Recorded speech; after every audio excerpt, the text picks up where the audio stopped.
Hello, welcome back to Coming Home to You Sparkcast, the sanctuary for soul-led women, cycle breakers, mamas, creators, and rebels with a sacred cause. Before we begin, as always, let's come home to this moment together. This is our one heart, one breath, one breath, one heart ritual. So wherever you are, just take a moment to get comfortable. Let your shoulders soften, drop. Place one hand on your heart and the other in your belly. Boom. Now gently close your eyes if it feels safe. Bring your awareness to your root chakra, the base of your spine. The place where you ground, where your power begins. Now inhale slowly through your nose for 4 counts, drawing that breath up through your body to the crown of your head. And at the top, hold it for 4 counts.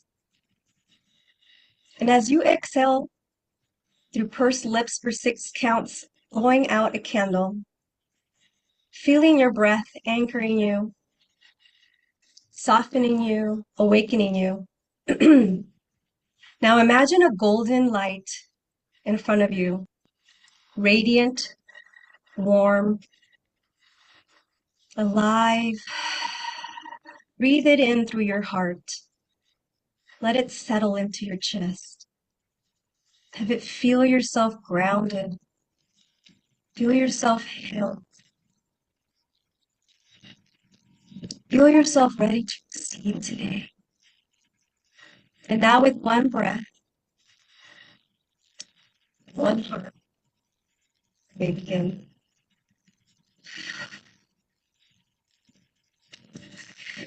Whew. I always have to just kind of take another breath when I do that because I really feel it grounding me and connecting me to all of you here today. So thank you for doing that ritual with us.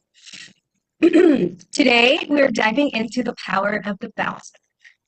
How we rise, reclaim, and lead after life tries to knock us down. Our guest is Jessica Lightbourne, my personal buddy. She's an executive coach, a thought leader, and the author of the Bounce Back Handbook. You're going to save your own life. That's a very catchy title, by the way. I love it. With over 20 years of experience in law, healthcare policy, and leadership development, Jessica helps women, especially Black women and women of color, find their voice, claim their space, and lead with soul and strategy. She is the founder of the Bermuda Coaching Network and former CEO of International Coaching and Leadership Institute. But more than her titles, it's her truth-telling, her heart-centered approach that makes her a true force. So let's jump into this radiant conversation as I get chills all over my left side. Let's add this radiant conversation on resilience, identity, and the audacity to lead as our whole selves. So please help me welcome Jessica to the Sparkcast. Margarita, I can't tell you how I actually have like my hair standing up on the on like like I've got goosebumps on my head. It really does feel like coming home. It really does. And I was holding back the tears because I just feel really privileged to be your buddy and to have this conversation with you. A continued conversation, I would say. So thank you for having me. It's truly an honor. Thank you for being a yes, not just for this Sparkcast, but for you and for the rest of us. So thank you. So let's dive in. Our Okay, first let's question go. always, yes, our first question is always grounded in our truth and identity.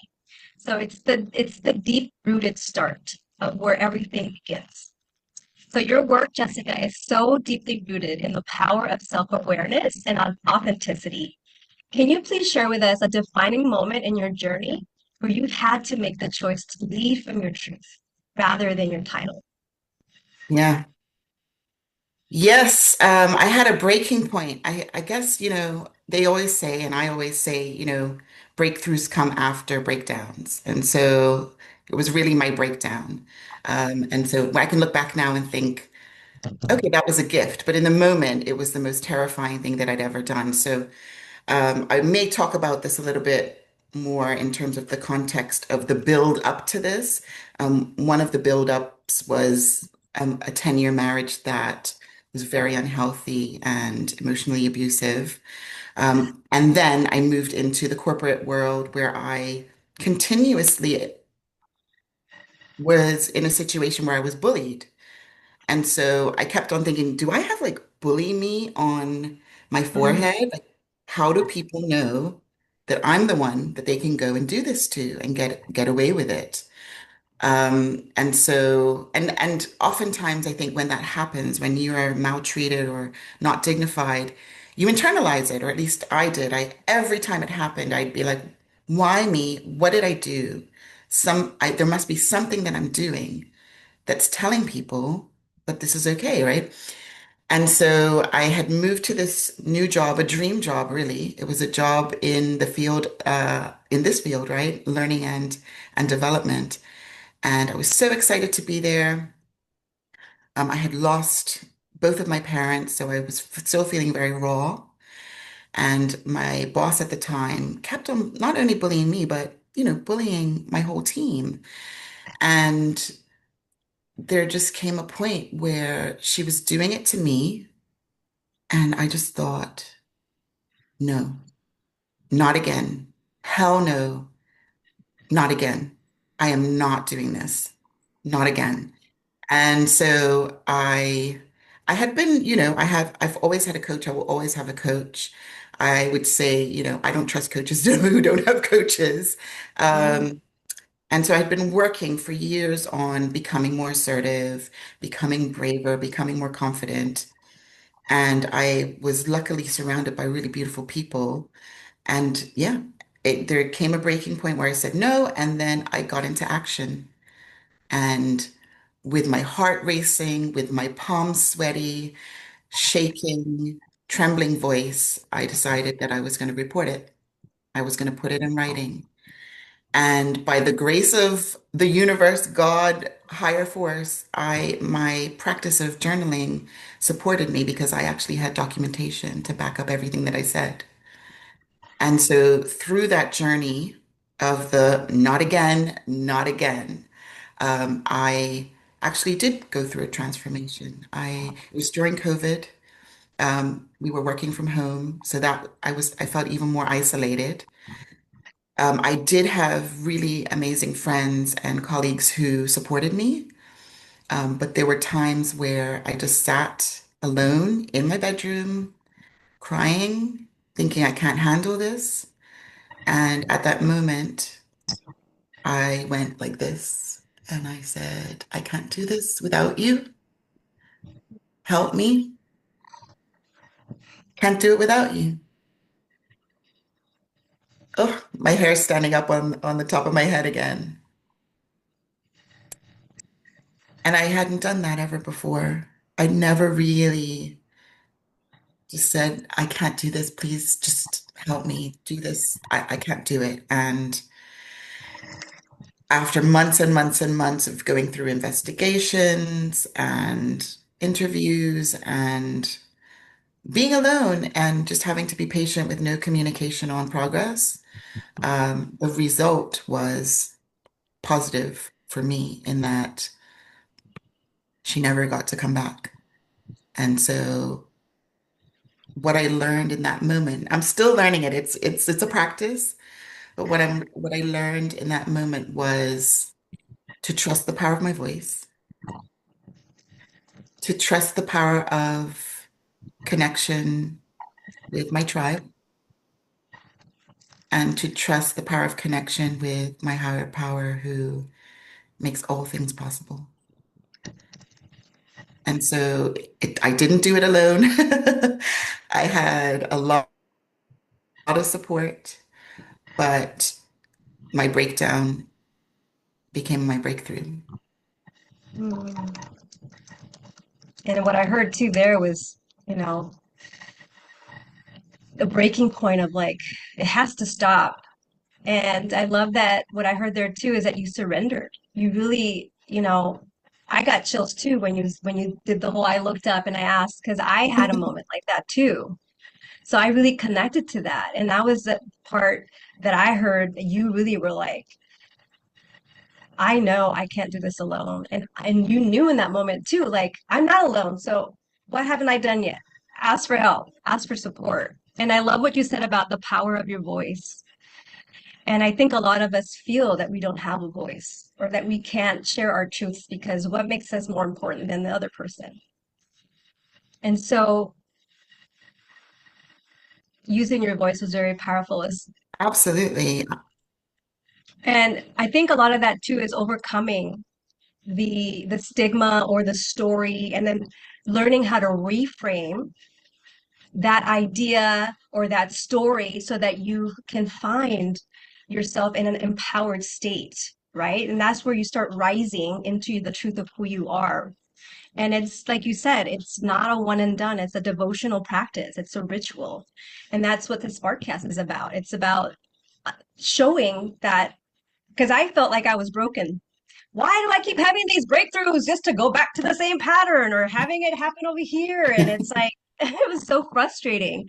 Did you find, how have you navigated that, those waters in the interim from that moment until today? Yeah, I mean, what you're saying is so relatable. And I actually talk about it in my book. There's a chapter called Growth Happens in Spirals. And so it's not, but we keep on playing a bigger game, right? We keep on growing. And so the keeps on coming around again and again, right? So this idea of this new narrative or this new story that is more empowering, absolutely, again, we should expect breakdowns. Breakdowns happen, like shift, take a couple of steps back before we leap forward. And so, again, that's why I have a coach. That's why I journal. That's why I have practices that help me to reflect so that in every moment that I do that, I can choose the new narrative again. It's normal. I mean, we probably have a PhD in that old narrative. I know for me, I've had decades of that I am unworthy, I'm damaged goods, all of that kind of stuff. Years and years of practice of that, right? And Yeah. so this is a new practice of choosing again and again and again Mm, until there's congruence, right? Where what we say, what we feel, what we do is aligned. That's a practice. And eventually it becomes who we are. And so, mm, yeah, it feels weird when we say this new story. I mean, I smile when I think about you because I know that you are, in not maybe not in this order, a brave, loving, committed woman leader. And, you know, that didn't always resonate, right? That didn't always feel like it was true for me. But I know I can say I am a brave, loving, committed leader. I embody it, I practice it every single day. That's who I am. mm, It's not just my contract, it's who I am. mm, And so, yeah. And so I would say it's normal to be in breakdown. It's normal to go back to that old narrative. You know, we're well practiced in it. And sometimes, we have to thank it really and say, okay, thank you. This narrative, this may have felt true at some point, and maybe it protected me. And I was little, when I was a little girl. Um, we love you. You have served me, and now it's time to release you and I'm stepping into these new shoes, this new mm. I suit, love that. this new crown, right? I Um, love, yeah, and it's a practice, right? It's a yeah. practice. And I heard too, is like giving yourself permission because it's not about being perfect, right? And I think we all want to have that like look good and we have to get it right. And if we ask for help, we're weak. So I love Yes. what was shared in there. There was so many golden nuggets and sound bites that you really took us home to in that. And you literally wrote the book on bouncing back. We just talked about it. So, like, can you tell us a moment that almost broke you? And how did it end up shaping the resilient, radiant leader that you are today? I know that you told us a little bit about the beginning of Yeah. your identity, but I'm sure there was a moment in that that you almost felt like it broke you. Yes. Yeah. Yeah. So, it goes back to the moment where I got married to this man who I get to thank now for so many reasons, including the fact that I have a beautiful daughter that was created through the love that we shared. Um, but in my view, it was an abusive relationship. And wanted so desperately not to repeat the mistakes that my parents made. They divorced when I was young and all of those things. And because of that, I stayed in a relationship and I gave everything that I could to get the love that I thought I wanted. And he was from Cuba and I ended up moving to Cuba with him. And I talk about it a little bit in the book, but the main point is I became highly isolated. And so this is a part of emotional abuse is when you become isolated from your friends, your family. I didn't have work. I actually didn't even have a key to the house. He wouldn't let me have a key to the house. He kind of scared me into thinking that if I left the house, that the only people who would befriend me would be sort of what they call jineteros, which is like, a literal meaning is the jockey because they ride you, but it's basically like prostitutes or con men. They would be the only people who wanted to befriend me. So don't go out there and speak to anybody because it won't be genuine. They'll just be using you. And so because I didn't have a key, because I would have to ask the neighbor to come and let me back in, I stayed at home. And so in Cuba, I don't know how much you know about the way people live in Cuba, but we um, we didn't have we didn't have a phone, we didn't have a computer. If I needed to call somebody, I would have to have him accompany me to a neighbor's house where there was a phone that was sort of the community phone. And so I would have a room full of other people listening to me as I spoke to my father, as I spoke to my mother, as I spoke to my grandmother. And so it really was a lonely life. And it really, I started befriending the stray cats and the lizards and the animals that would come into the house um, because I was so lonely. And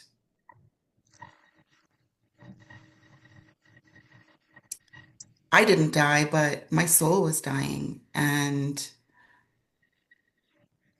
when I look back now, one of the things that I realize is that, and this is not from a shaming place or a blaming place. This is from an ownership responsibility place.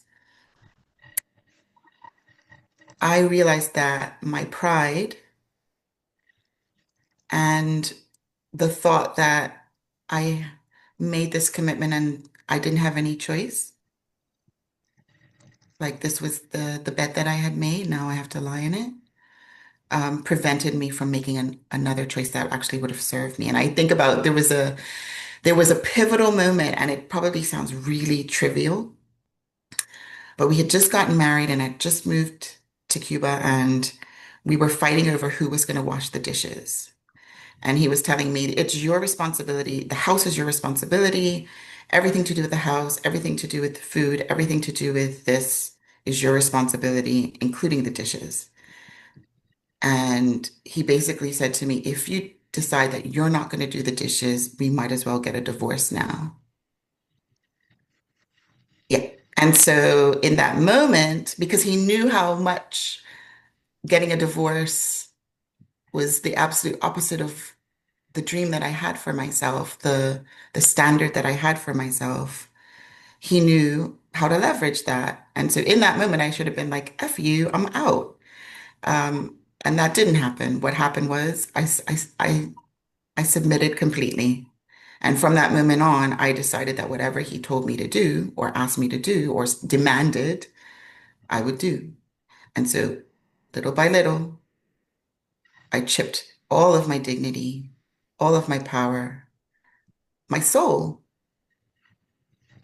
until I was a shell of a person. And by the time 10 years later that things started really falling apart because I started doing what I wanted to do, which was just be at home with my mom who was dying and with my friends, the people who really actually did love me. Um, by then, I actually thought I had lost my soul. I thought that I would die. And I thought that I was just a shell of a person. Um, so that was a pivotal moment for me. And so it wasn't like a, so the moment of choice there was when I was living in Nova Scotia in Halifax in Nova Scotia. And I had just finished my law degree. I had my daughter while I was in law school. He was still my ex-husband was still doing his PhD. My mother had already been diagnosed with one form of cancer, and then she called me to tell me she had another form of cancer that was aggressive and deadly. And I just said to him, I want to go home. And he said, I understand.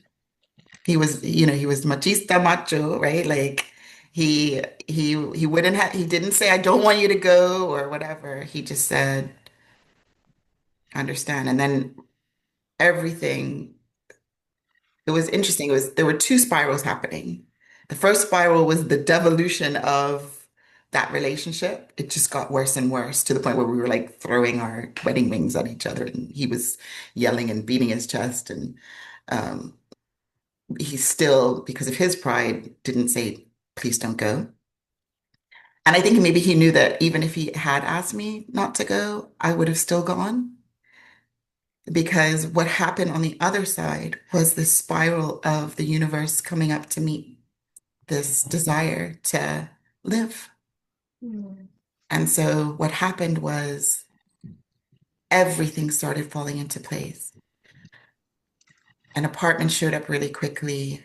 Um, I started studying for the bar and made sure that I passed it the first time. So, called to the bar, called home to Bermuda. I mean, the interview process, I mean, I had been interviewing for a long time in Nova Scotia, and it was really challenging to get into the workforce. I got on one interview, they asked me two questions, nothing related to actually my expertise. And they said, you got it.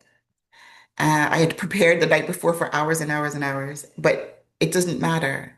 The spiral had already started. The universe was already saying, yes, come home.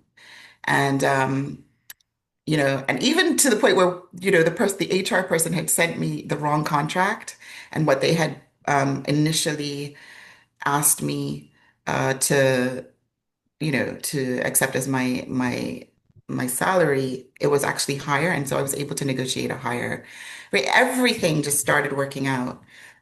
So it was, again, it's like one of these things where it's like you think it's the worst thing in the world that's happening, right? My mother is dying.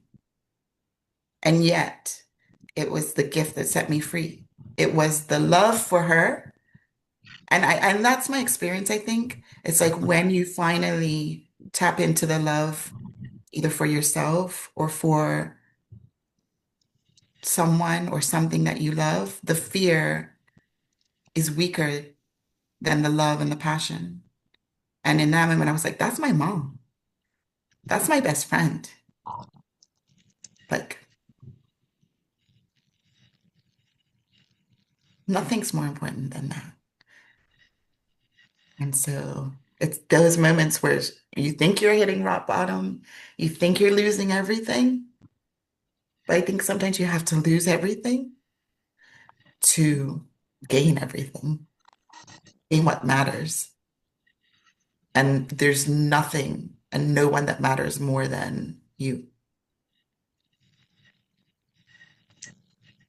Oh, my goodness. I just want to acknowledge you, Jessica, for your vulnerability, for sharing that story.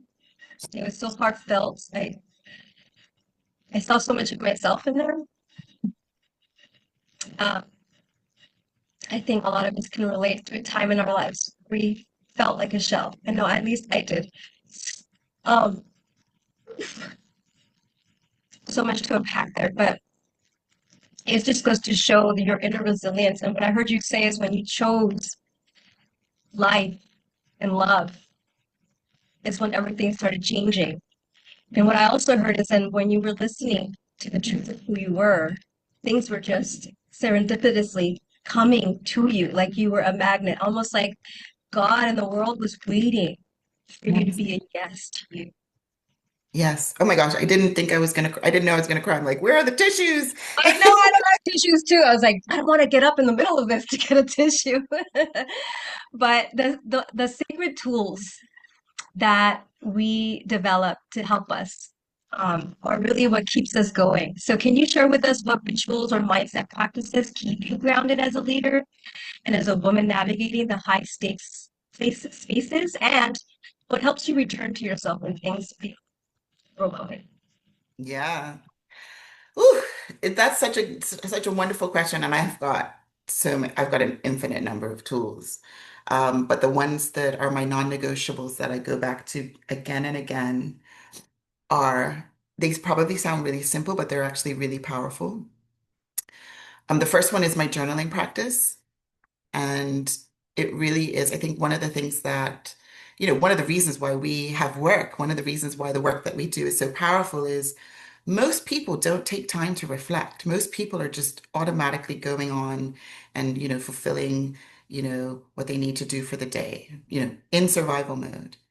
Uh, but a reflective practice like journaling allows you to stop and choose every time you do it. And then there's this, there's a lot of studies and science behind this, right? That when you journal, when you write, it actually has so many benefits. It helps with, your mental well-being in terms of happiness and managing anxiety, but it also the practice of writing actually organizes your thoughts and allows for problem solving as you do it. And so that is one of my non-negotiables. Number two non-negotiable, which actually is the number one habit to access well-being and happiness, is moving your body, like exercising. So that's number one, actually. It's number two because it takes a little bit more effort for me to get there, but it's actually the number one, it's the number one proven way to get to well-being and happiness. So moving your body, journaling, practice, always having a coach. I will always have a coach. Always having a therapist. I will always have a therapist.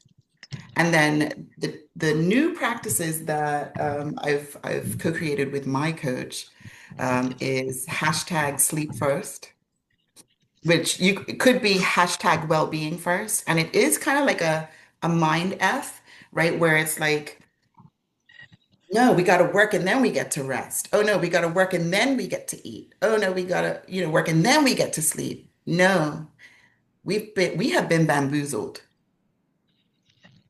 We have been bamboozled. No, sleep first, then work. Sleep first, then love, right?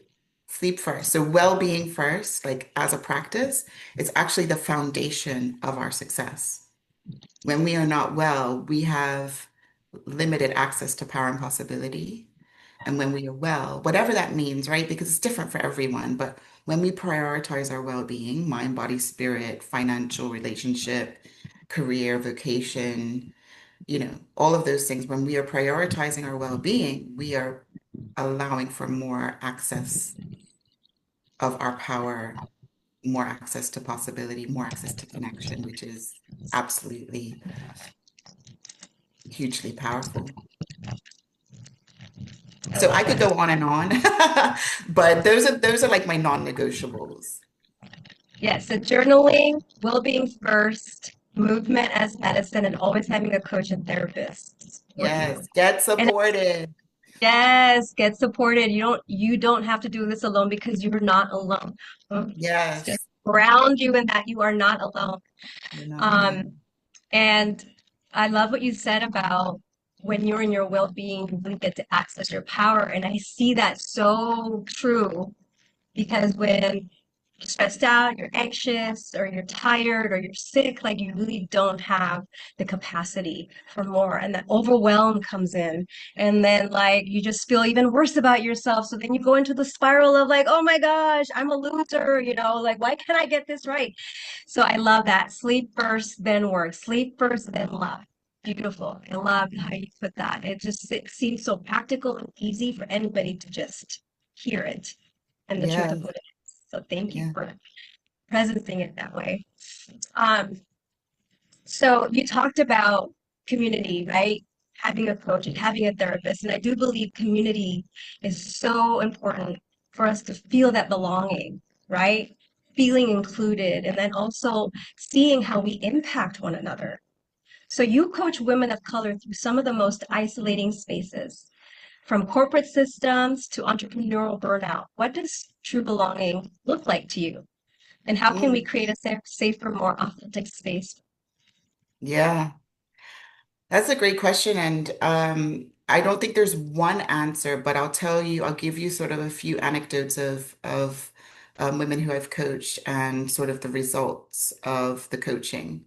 Because it really is, there isn't a one size fits all, but there are some basic fundamental principles uh, in terms of belonging, right? In terms of creating a sense and an experience of belonging. And, I will always point to Brene Brown, the amazing Brene Brown, who studied this, right? Studied what courage is, studied what shame is, and studied what it means to live a wholehearted life. And so what she says is the way that you access belonging and create belonging and experience belonging is through authenticity. And that's a practice, right? So we're all walking around with all of our masks, it's normal, we all do it, walk around with our social masks. And yet, it is when we take off the mask, it is when we use our voice, and we all have one. We just oftentimes don't think that anyone cares or that it's powerful, or we make up stories about why speaking is either terrifying or not for us, right? And so the practice of telling the truth, telling our truth, warts and all, like my practice is get messy, right? And messy could be glitter, it could be s'mores, it could be, there are a lot of messy things that are really lovable, right?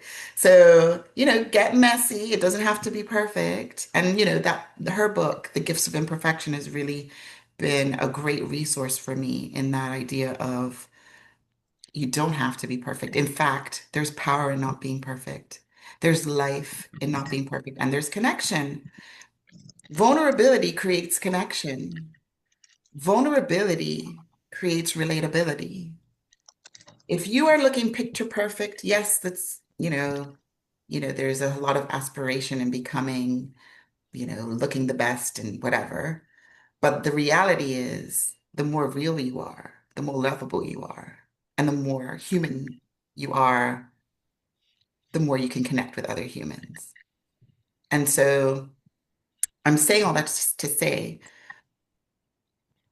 I had the opportunity to have conversations with women of color and Black women, so that there's a safe space where you can actually get real.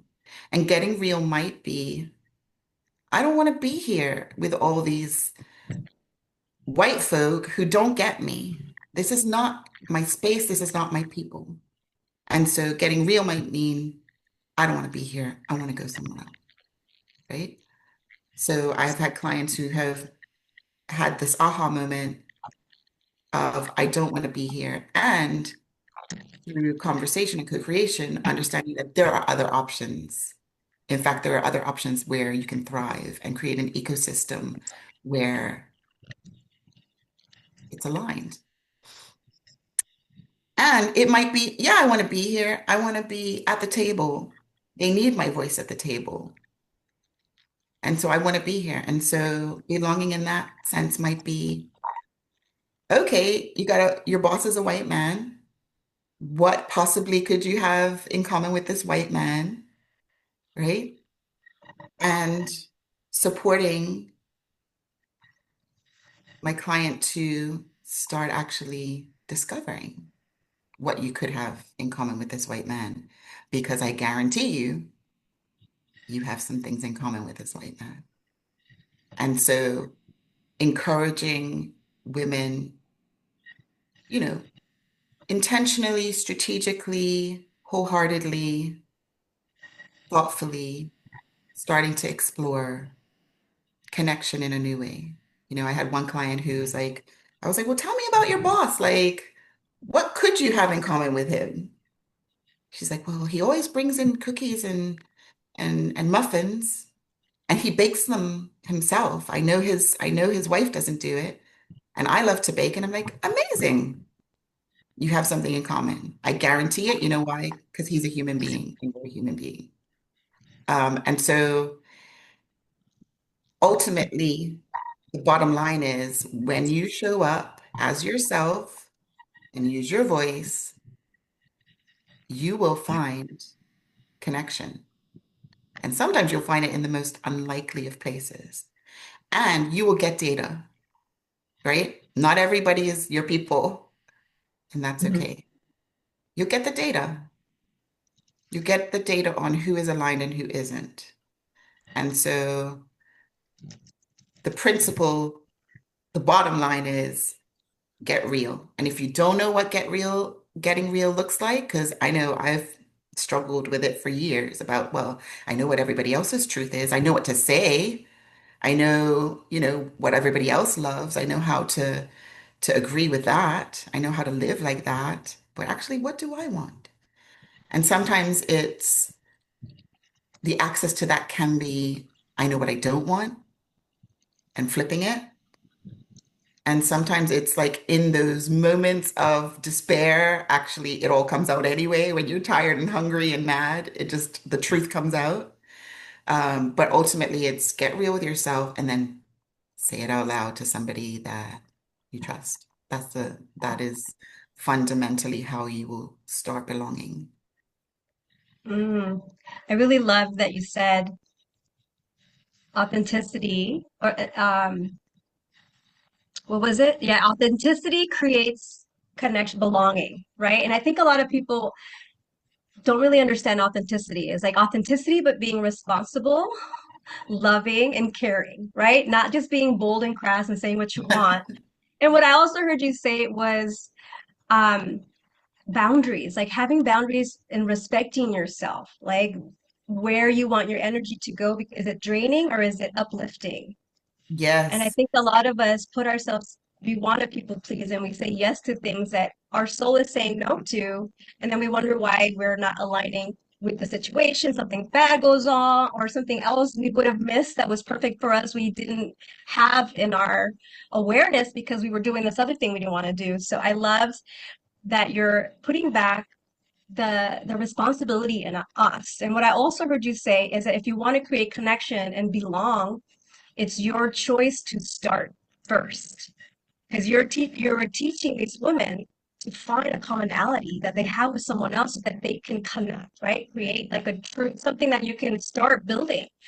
And I think a lot of times we wait for others to have the us include us when we actually have the power to use our voice and be a yes for life. So I love that. absolutely. Absolutely. And we come by it very honestly, right? As women of color, we come by it honestly. When you think about the patriarchy, when you think about systems of oppression, we have a whole hundreds and hundreds and maybe thousands of years of evidence that we are not safe, right? And so, of course, we're not going to want to say anything. And yet, as you say, when we start first, we are becoming leaders. When we speak first, we are leaders and we give permission for others to speak. And that might not even be speaking, it might be starting first doing something, right? So, another thing that I think is really important is if you're in a space where you don't belong, if you can't see outside spaces where you belong, create a space.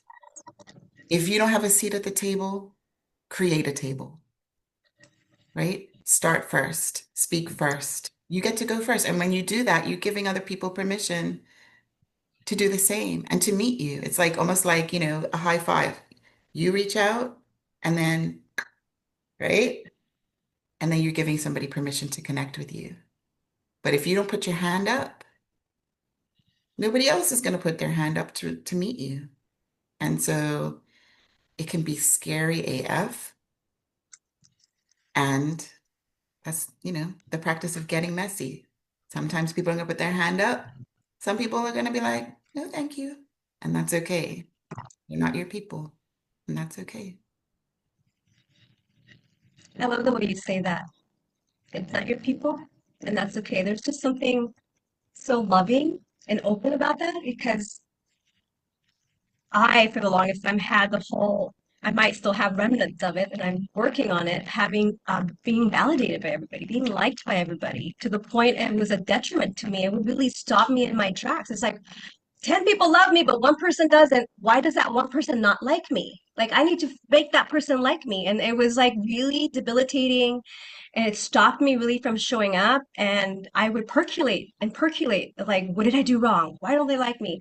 But I love that you said it multiple times here on this interview about not everybody is your tribe, not everybody is meant to be in your tribe. And that's okay.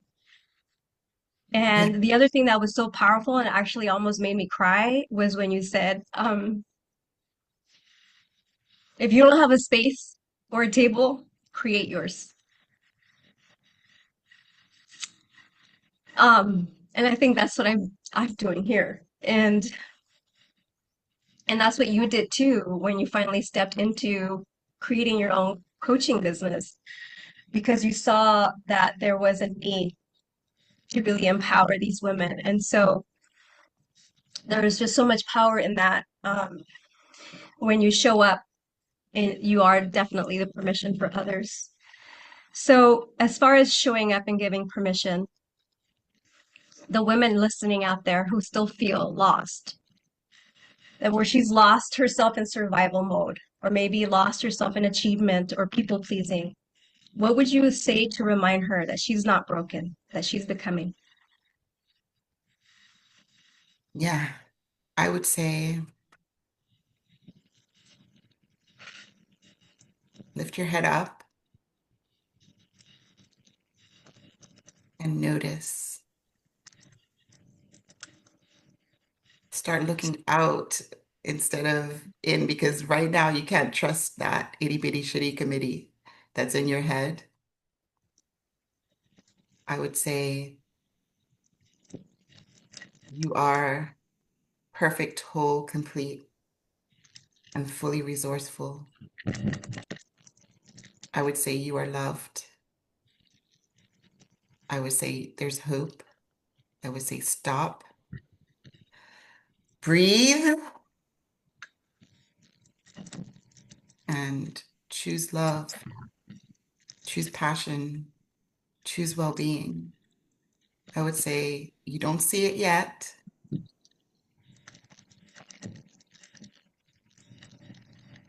but everything that you've ever dreamed of is available for you when you start choosing something new. Doesn't have to be big. It could be as simple as sleep first. It could be as simple as breathe first.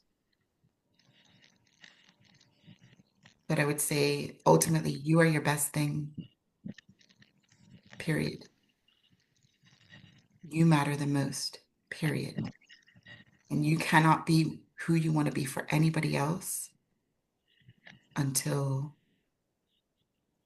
you hear that, until you hear no job, no man, no woman, no child, no mother, no father, no friend, no money, no possessions, nothing.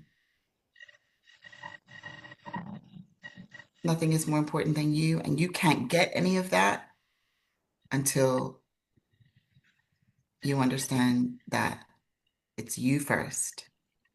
Oh, I feel like the title of this podcast should be You First. You first, and it's not selfish. It's actually, it's one of those things where it's like, I talk to leaders about, when you cannot lead well with an empty cup. And actually, your family, your team, your organization needs to receive your overflow. That's what they get to receive. You cannot lead with an empty cup. So fill your cup is what I would say. Fill your cup with nutrition, with your spiritual practices, with connection with people who get you, with your therapist, with your coach, with your bed. You first, and then the overflow will get you everything that you want. So fill your Mm, cup. sounds simple, as it is. Sounds It's not simple. easy to do. It's not easy to do, especially in the world that It's a says practice. that it's selfish. Right? Yeah, Thank and you. so this is the new narrative of it is not selfish, it is self-care, and we cannot care for others with an empty cup. Your life will So, not overflow in abundance until you fill that cup. so true. Oh, oh, there you have, folks. Straight from Jessica to you, what it takes to come home to you. But before we end this conversation, Jessica, do you have any offers or workshops, ways our listeners can go deeper with your work right now? And how can they be connected to your brilliance? Yes, so my encouragement is to go to my website. It's here. It's jessicalightbourne.com, and you can get a freebie that's there and get on my wait list, get on my email list, because I have an offer that pops up once in a while called the Prosperous Entrepreneur. I have a few offers actually in terms of group programs. The Prosperous Entrepreneur is one of them. And what was used to be called Curating Me, but looks at your money mindset and creating abundance in your business. And it's my time is really about this, right? Like filling your cup first as women, right? It's time for you, whether you're an empty nester or and so if you're in Bermuda on July the 27th on Sunday, I a one-day half-day workshop called Essential Energy, feeling burnt out and need to access this energy. And so learn up and have that overflow. And if you're not in Bermuda, I would recommend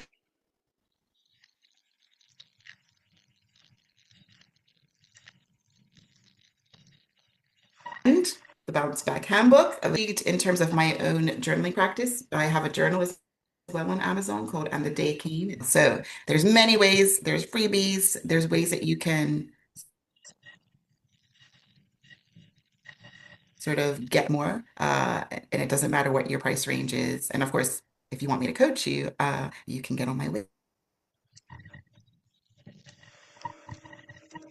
list. Beautiful. And I'll also be including her website on the descriptions below or in the comments, depending on where you're watching this Sparkcast. And I just want to say, Jessica, thank you so much for a heart-led, soul-stirring conversation today. You really took us deep into what it looks like to come home to yourself. So I just want to acknowledge you for showing up powerfully today. So connected, so relatable as a soul sister. I knew that you would bring home the conversation. So I just want to say thank you again for being here in this sacred circle of truth, remembrance, and soul-led healing. If this conversation stirs something within you, if your heart cracked open just a little more, if you felt seen, heard, or simply not alone, please share this and subscribe to our channel. Because here's what we've learned today. Breakdowns are not the end. They are the doorways to your breakthrough. You don't have to do life alone. You're allowed to ask for help. You're allowed to be held. Coaching, journaling, movement, prayer, they're not luxuries. They're lifelines. Well-being is not a reward for hard work. It is the foundation of it. So it's okay to get to show up scared, to speak before you feel ready. Because when you speak first, you lead. You give others permission to rise too. You build belonging by being real, not perfect. So take a moment, breathe, lift your head, listen to the truth that whispers beneath the noise. You are worthy, you're powerful, and you are the only one you've been waiting for. So choose. Choose love over fear. Choose your voice over silence. Choose to create the table you long for. Invite others in. Thank your old story because it kept you safe. But it's time now. Time to write again. So it's one choice at a time. Remember, you're exactly where you're meant to be. So until next time, my beautiful soul sisters, keep shining, keep rising, keep coming home because you do matter. You are enough exactly as you are. Thank you.